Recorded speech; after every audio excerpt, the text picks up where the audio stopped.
So you've been called to give testimony in court. Whether it's for your own case or as a witness in another case, the way you portray yourself will have a significant impact on the way you're viewed by the judge, jury, and the attorneys.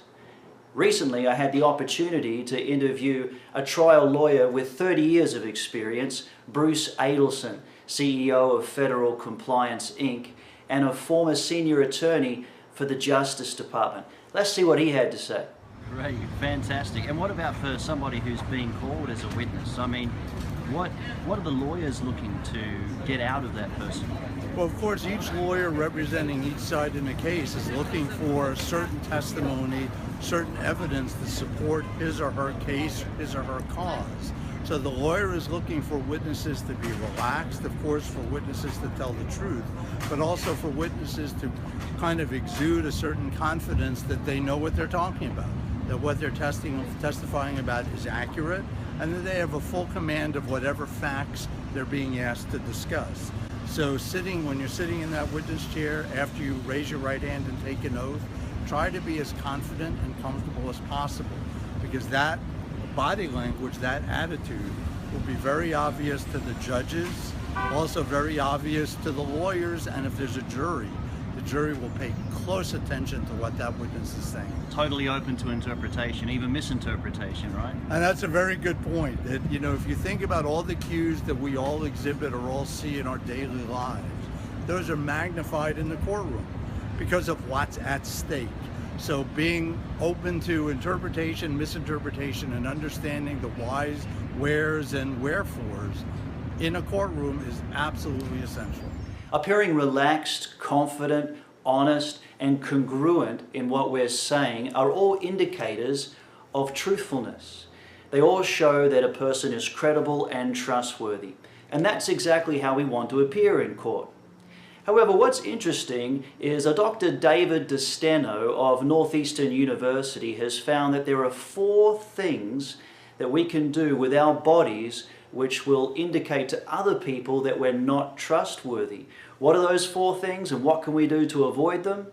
Let's go into it one by one. So body language no-no, number 1, don't touch your hands. If you touch your hands while you're in the witness box or even clasp your hands together, you can send the signal that perhaps you're holding something back or you're anxious about what you're saying.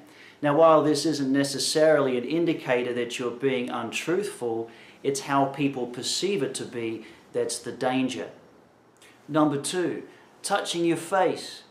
Now, it's true that sometimes touching our face like this, where we're not actually leaning on our hand, but our hand just touches our face, is an indicator that we're concentrating.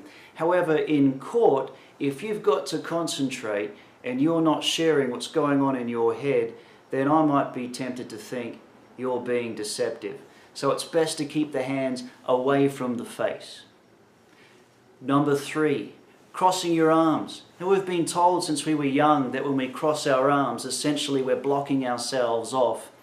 And while it's not necessarily, again, an indicator that we are being dismissive or that we are holding back anything, other people might think that. And in court, it's all about what other people think, particularly the judge and the jury. Now, before we get into number 4, I want to give you a quick trick to help with numbers 1 through 3. Touching our face, touching our hands, and even crossing our arms might happen because we're feeling a little bit nervous, a little bit anxious, especially if we're not in court very often. So one way we can overcome that anxiety is by taking all that nervous energy and directing it down towards our toes. Our feet can't be seen in the witness box, so go ahead and squeeze your toes, move them around, and have all that anxious energy come out down there. And up here, up top, in what we call the presentation box, you look calm and relaxed. Number 4 has to do with our posture. It's very important that we don't lean back in our chair. If we do that, we give the indication that we're either disengaged, aloof, or running away from the questions that are being asked of us, and all of those are very bad in the courtroom. We need to sit up. Posture is important. It's one of the first things people see, and people will judge trustworthiness within 33 milliseconds. So even sitting up straight can have a huge impact on how you're seen. So in review, don't touch your hands, touch your face, cross your arms, or even slouch back in your chair, but rather take all that nervous energy, direct it down to your toes, sit up straight, and be the best possible witness you can be there in court. My name's Ryan Foley, Human Behaviour Specialist. I'll see you next time.